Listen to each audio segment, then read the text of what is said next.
Bonjour et bienvenue pour cette nouvelle édition de Midi au Caire. On va passer en revue les dernières nouvelles locales et on commence avec le président Abdel Fattah el-Sisi qui a ordonné de se concentrer sur les imams distingués et les affiner scientifiquement afin de former une masse de connaissances améliorant les performances du plaidoyer sur une base correcte et éclairée. Cette directive a été mise hier lors d'une réunion entre le président Sisi et le ministre des Waqf Mohamed Mukhtar Goma, a indiqué le porte-parole de la présidence, l'ambassadeur Bassem Rodi.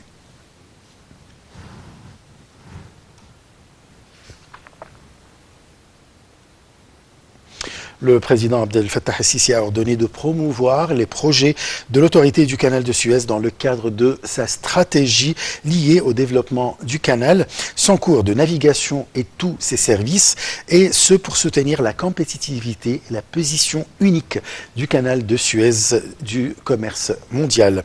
Le chef de l'État a tenu ses propos lors d'une rencontre lundi avec le chef de l'autorité du canal de Suez, Oussama Rabia. Marwa Arafa et Shahinaz Ismail nous donne les détails. Le président Abdel Fattah el-Sisi a ordonné de promouvoir les projets de l'autorité du canal de Suez dans le cadre de sa stratégie liée au développement du canal, son cours de navigation et tous ses services, et ce pour soutenir la compétitivité et la position unique du canal au niveau du commerce mondial. Le chef de l'État a tenu ses propos lors d'une rencontre hier avec le chef de l'autorité du canal de Suez, Oussama Rabia. La réunion a porté sur le suivi de la performance et des activités de l'autorité du canal de Suez lors de l'année courante. C'est ce qu'a déclaré le porte-parole de la présidence, l'ambassadeur Bassem Rodi. Monsieur Rabia a passé en revue les indicateurs du trafic maritime du canal depuis le début de l'année en cours jusqu'à maintenant, y compris le nombre de navires en transit et le volume de marchandises et de porte-conteneurs. Monsieur el-Sisi s'est informé des efforts déployés pour développer le système énergétique du canal de Suez, où les énergies nouvelles et renouvelables provenant de l'énergie éolienne et solaire seront utilisées pour éclairer les stations de surveillance du cours du canal.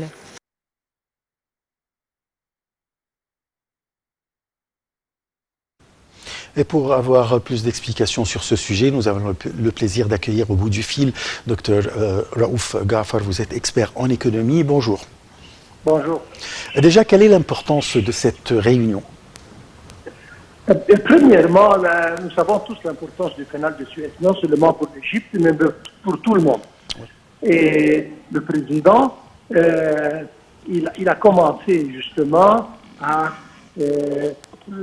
disons, améliorer cette utilité très importante. On a élargi le canal et on a établi des zones auprès du canal. Donc, pour l'Égypte, c'est une chose d'une importance extrême. Et la visite hier, c'était justement de se rendre compte un peu d'indices, c'est-à-dire le nombre de navires qui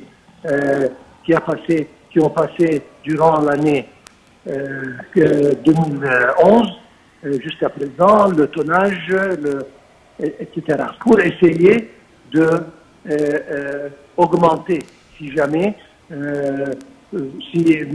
faire un peu de, disons, amélioration sur le plan court ou sur le plan logistique, etc., etc. On a parlé de l'utilisation d'énergie renouvelable pour les stations de contrôle, etc., au cours du canal de Suez. Donc c'était une visite pour explorer la situation et pour discuter un peu de l'avenir du canal. Il y a de grands projets qui sont installés actuellement ou en cours d'installation actuellement autour dans la zone du canal de Suez. Il y a une zone industrielle, une zone commerciale. Alors, où on est exactement? Non, on a commencé, on a établi des zones économiques et logistiques autour du canal de Suez. Vu l'importance, justement, vu l'importance de ce passage, et ça a commencé Il y a des pays qui ont déjà commencé à construire des industries, des usines, etc. Donc, ça va commencer. Mais à part ça, il faut encore augmenter la performance du canal proprement dit, pour donner la possibilité à plus d'investisseurs d'établir leurs projets et leur industrie autour de cette zone qui est d'une importance exceptionnelle pour le commerce mondial. Donc ça a commencé. Je pense qu'il y a plus de 2, 3, 4 pays qui ont commencé. Et d'ici peut-être 1 ou 2 ans, nous allons voir le commencement de la production et l'utilisation de ces zones logistiques et industrielles et commerciales. Très bien. Là, il y a quand même, on a installé et construit des villes, de nouvelles villes autour du canal de Suez comme Ismaïlia, la nouvelle Ismaïlia, etc. Alors, quelle est l'importance de construire et de préparer des villes juste à côté, de nouvelles villes? Bon, quand on construit des communautés, disons, commerciales, industrielles, etc., il faut accommoder les jeunes gens, disons, qui vont travailler, le personnel qui va travailler. Donc la construction de ces villes vient justement dans le même contexte, de façon à ce que, quand on établit une certaine zone, il faut que les employés, disons, doivent trouver une ville dans laquelle ils vivent avec leur famille, etc. Donc, la construction de ce genre de communauté, de ce genre de ville, c'est excessivement important, surtout autour des zones où il y aura des intérêts commerciaux, industriels, etc., non seulement pour les Égyptiens, parce que ce genre de méga-projet, ça emploie beaucoup de monde. Donc, ce personnel, il va bouger de la place où il existe aujourd'hui, dans ces nouvelles zones, pour commencer à travailler là-bas. Donc ça, c'est une chose qui vient dans le contexte et je pense qu'on a achevé beaucoup de progrès sur ce plan et il y a des villes qui sont déjà construites et des autres en voie, de façon à ce que ça soit prêt quand on commence. Docteur Raouf Ghafar, vous êtes expert en économie. Je vous remercie beaucoup pour toutes ces explications.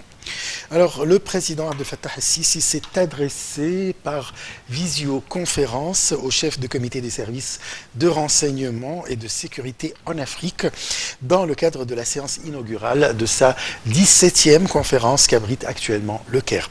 Le président a affirmé que l'Égypte a assumé sa présidence pour poursuivre ses contributions à la réalisation de l'intégration, de la sécurité, de la coordination et du renforcement des capacités pour aider à surmonter les risques de sécurité qui se dressent face à l'Afrique. Marwa Arafa et Shahinaz Esmail. Le président Abdel Fattah el-Sisi s'est adressé par visioconférence au chef du comité des services de renseignement et des sécurités en Afrique, CISA, dans le cadre de la séance inaugurale de sa 17e conférence qu'abrite actuellement le Caire.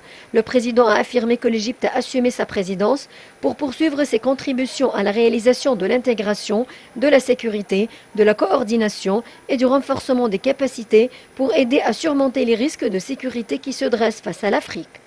M. Assisi a apprécié à cet égard le rôle du comité des services de renseignement et des sécurités en Afrique face aux différents défis auxquels le continent est confronté, dont principalement le terrorisme transfrontalier sous ses diverses formes, qui contribuent à fragmenter les sociétés et à démolir les concepts d'État-nation en faveur de la promotion d'idées extrémistes qui appellent à la haine et entravent tout ce qui fait avancer l'humanité. Et Sisi a également souligné le rôle central du CISA et de toutes les agences africaines de sécurité pour jouer un rôle efficace dans la lutte contre la pandémie de Covid-19 qui est devenue une menace croissante pour la sécurité et la stabilité dans tous les pays africains, en plus du suivi et de la surveillance du reste des défis sécuritaires qui s'imposent au continent, dont l'immigration illégale, le chômage, la cybersécurité et le crime organisé.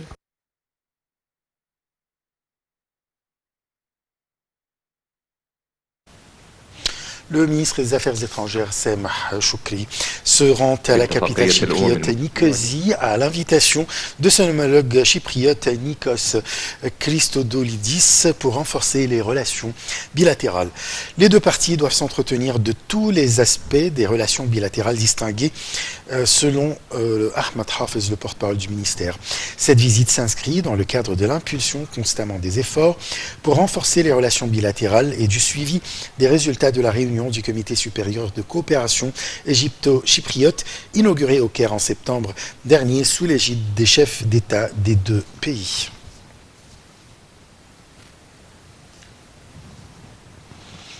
Toujours le ministre des Affaires étrangères, Sameh Choukri, a affirmé la particularité des relations entre l'Égypte et les pays du Conseil de coopération du Golfe, le CCG, sur tous les plans, jugeant important d'y prendre appui pour réaliser les intérêts et les ambitions de tous les peuples arabes. Monsieur Choukri a tenu ses propos alors qu'il participait dimanche à Riyad au lancement du mécanisme de concertation politique entre l'Égypte et les pays du CCG en présence de leur chef de diplomatie. Choukri a passé en revue les développements sur les scènes régionales et internationales qui ont fait ressortir l'importance d'une action arabe conjointe et la nécessité de concertation et d'une coordination institutionnelle périodique entre les pays.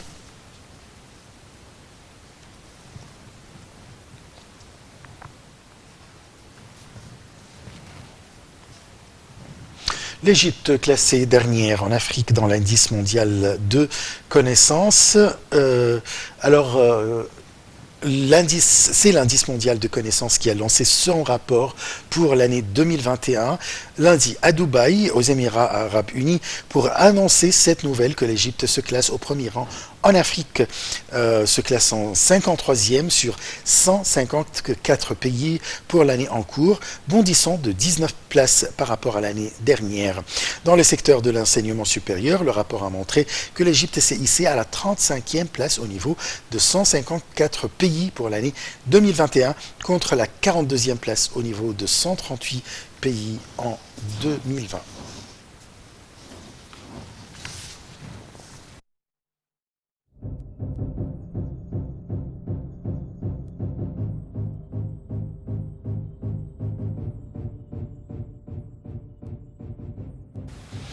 Et enfin, la 9e session de la conférence des États partis à la Convention des Nations Unies contre la corruption a débuté lundi à la station balnéaire de Sharm el-Sheikh en présence du Premier ministre Mustafa Madbouli, le président de l'autorité du contrôle administratif Hassan Abd Shafia, la directrice extrême de l'Office des Nations Unies contre les drogues et le crime, Reda Wali, ainsi que les ministres de la Justice, de la Planification, de la Coopération internationale, de l'immigration, du développement local et de la solidarité.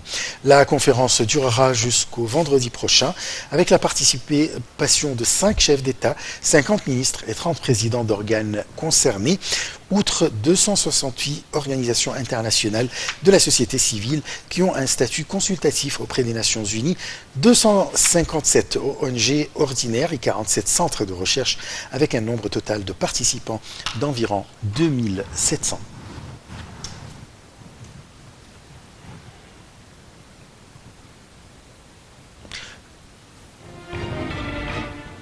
Fin de cette émission. Merci de l'avoir suivi. Très bonne journée.